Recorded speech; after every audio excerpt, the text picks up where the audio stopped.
When this ADT guy, the second and the third arrived, I had to give them all the information. And then the second ADT went into the yard. Then I also heard gunshots, even the third one. And then when I looked, because the house was like down at the bottom like this, when you're on the street, you could see there were no yards in that house. There was no like a fence or something, yeah, you see. So I ran in the yard, and then pulled one of the ADT who was shot this side. I pulled him out of the yard. I knew that these guys, they wouldn't shoot me because I'm one of them, you see. So I pulled one of the ADT on the street. I went back, I pulled the other one. When I pulled the other one on the street, when I turned like this, I could see a lot of cars. Lot of different security cars, police, and all that. You see, it was quite... one of the ADT who was shot told the police, say, guys, there are many, these guys are many in there. I don't know how many, but there are many. You understand me? Not realizing it was only one guy who was shooting. This other one left his, his magazine in the car. So this one who was shooting was well trained. Well trained. There's no firearm that he doesn't know, that guy. So even the police were actually scared to go in. They called for other, this tactical unit or team in the police force. Yeah, they came, these white guys wearing a white vest. They are the one who responded. As they were like loading their firearms like this, the owner of the house, the wife actually came out. When she came out, I remember the first thing she said, she's like, where's Domingos? Where's... She was asking, are you guys okay? When she saw me, are you okay? I said, yes. I was so worried. I thought something had happened to you. You understand me? Hey, I felt so bad. I'm like, how could you be concerned for someone who actually, planned and orchestrated this whole thing? It's just that they didn't know. You understand? So I said, no, ma'am, I'm fine. Oh, I'm so happy. You understand? My colleagues were there. My superiors were also, they came, they responded to the scene, and they asked me what was happening. I said, no, I think these people came from the back, I didn't see anything here because the gate was locked. There was no movement on the road, nothing. There's a gate, electrical gate. No one stays at the gate. It's just locked. Everyone, the owners of these houses, they all had a remote control. Whenever they are coming, let's say from wherever they went, when they want to come into their yards or on the street, they will call us to come and stand at the gate, so that to make sure that no one is following them. Yeah. So as they came in, and then we make sure that the gate is locked, and then they can go open the gates of their yard, their houses and things like that. Yeah. So that night we were actually interrogated. I was so frightened. I was scared to death. I didn't know. I could see dogs, police dogs. Hey, I was like, no, these dogs are going to smell this phone that these guys gave me. So I took out the phone from my pocket and I threw it, just somewhere next to this other yard. You see, but I was like this. The guy actually escaped. They called me after the area was cleared around midnight. They called me. They said, hey, we managed to escape. But this guy, the one who forgot his magazine in the car, he was actually shot, And later I discovered that he's the one who actually caused everything, who made that woman activate the alarm because he was drunk and hungry. This one grabbed the husband. This one grabbed the wife. So as he grabbed the wife, he asked the wife to take him to the kitchen. Say, hey, take me to the kitchen. The wife took him to the kitchen and said, where's the fridge? He said, this is the fridge. And then on top of the fridge, there's an alarm there. There are many lights now. So he doesn't know how it works. So he asked the woman, what is this? The woman told him that, no, it's an alarm. He said, switch it off, switch it off. That's when the owner of the house, the wife, realized that this one doesn't know anything about this alarm. And it's a silent alarm. You will not be able to hear it. The only people who will hear it, they're the security office where it will report. That's where the woman activated the alarm without him being aware. You see? So he was shot, but this other guy managed to carry him.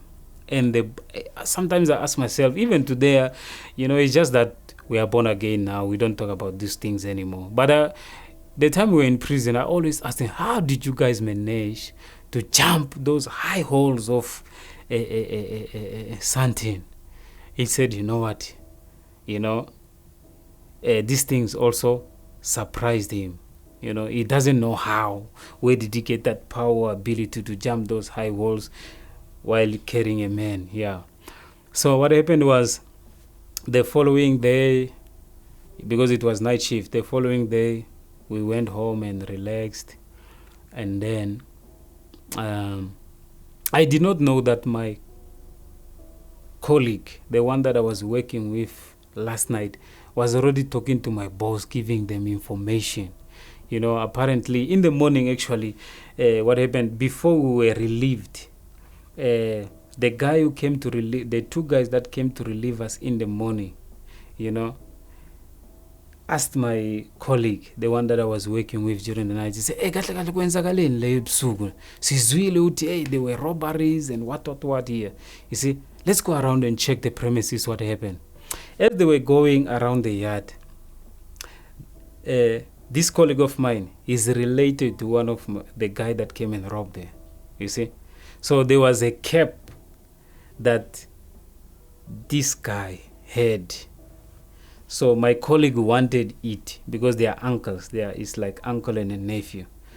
So he wanted this cap from his uncle, the one that came and robbed. But now the uncle said, no, this one is very expensive. I'll buy you another one. So on the night of the robbery, the uncle, one of the guy that I called to come and rob, gave the cap to this guy who left his magazine in the car. So when he was shot, the cap fell off and he didn't pick it up. And he didn't even bother to call me and tell me that, hey, we left a cap there. Please find it and hide it for us. No, he didn't. So these guys who came and relieved us in the morning, when they came, they were checking around the premises.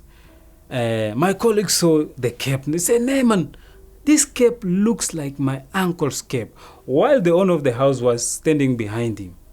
And then he said, "Hey, what did you say, Solomon?" He said, "No, I said this cap looks like my uncle's cap." He said, "Who's your uncle?" He said, "No, he's okay, sharp." He went in and called in the office. He said, "No man, says that he recognized this cap as his uncle's cap." That's when they called us. But they waited for us. When we reported on duty at night, 8 o'clock, they called us. They called me, actually. They said, "Domingos, can you please pack your things? You guys are coming to work at the office. We are bringing 2 guys there." I said, "Okay, no problem." You see? So, but during the day, I was not in communication with these guys, and I could hear from the owner of the house, the white lady. She would say, when the police were actually asking her, "What is it that they stole?" This guy said, "No, they stole jewelry. They stole a lot of jewelry, plus a little bit of money like rand and a little bit of euro. There were traveling checks there. There were money from Yemen and Brazil and things like that." You understand? So hearing that, hey, I was actually happy. You understand? Said that, yeah, actually I'll get my share. After all this, and Friday I was gonna be off. This thing happened on Wednesday, so I told myself that Friday, when I get my share, that time I had someone. There was this woman that I was staying with, yeah, and there was a funeral at a place. So I even called her, asked her, "So do you want me to buy you a dress or something?" She said, "Yeah, please buy me a dress and what." I said, "Okay, I'll buy you a dress. What about your mom? Doesn't she need anything?" She said, "No, you can also buy a dress and things like that. I said, no, I'm coming Friday because I know that I'll have money, you see. So unfortunately, I was actually called from work, 8 o'clock at night. They took us to the office. And then when we arrived at the office, they called my colleague first. From 8, 9, 10, 11. That's when he came back. I'm like, what's happening? He kept quiet. He said, no, don't worry. You'll hear it for yourself. That's what he said to me. I look at him. He's like giving me attitude. I could just sense, that name, and there's something wrong here. So when I went to the office, they asked me, do you know? Because I didn't want them to suspect that I was part of what happened.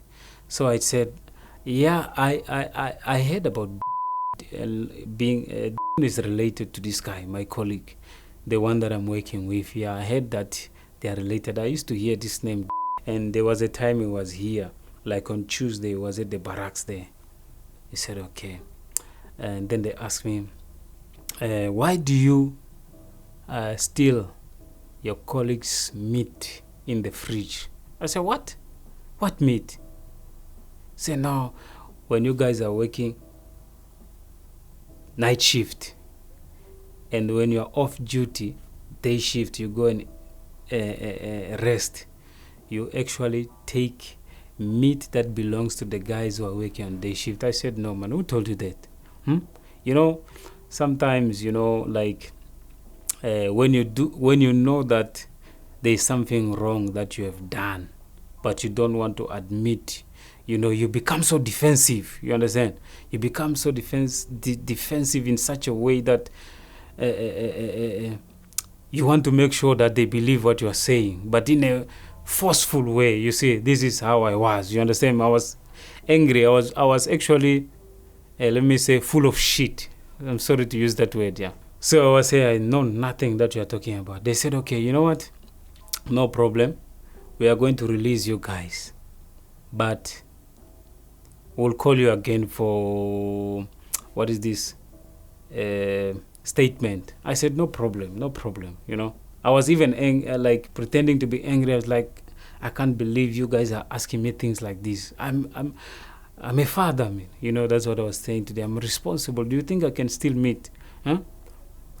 I've got money. You guys are paying me, most. You understand me? I buy my own food all the time. You see? Why didn't the person, whoever told you that, say it while I was stealing this meat and stuff? You see? So we went.